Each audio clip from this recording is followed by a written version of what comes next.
Dans le livre « La nature politique de l'entrepreneur » que nous venons de publier,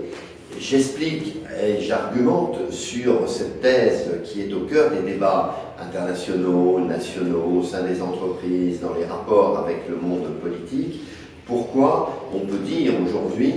qu'il n'y a pas d'entreprise qui gagne si on est dans un monde qui perd. Et donc, je traite cette articulation entre les dysfonctionnements macroéconomiques et la façon dont le modèle de management est pratiqué par les chefs d'entreprise.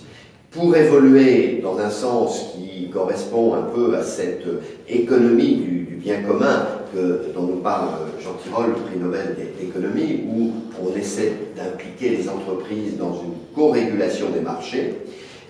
les propositions qui sont sur la table aujourd'hui sont d'abord de faire rentrer dans la formation dans les business schools cette notion de la théorie de la firme qui prend en compte le rapport de l'entreprise avec l'ensemble de son environnement et de ses parties prenantes. La deuxième proposition, c'est de réfléchir à la façon dont la régulation peut récompenser les entreprises qui s'investissent pour l'économie territoriale, pour les enjeux collectifs, la question du climat, des ressources, par rapport à celles qui ne le font pas ou le font moins, et comment cette technique classique économique de l'internalisation par des bonus-malus peut corriger les fameuses externalités. La troisième proposition, c'est de dire aux chefs d'entreprise, investissez le champ du dialogue collectif, du collaboratif, du rapport au politique, pour dire ce que vous souhaitez et aboutir à des règles du jeu qui ne sont pas simplement des lois qui sont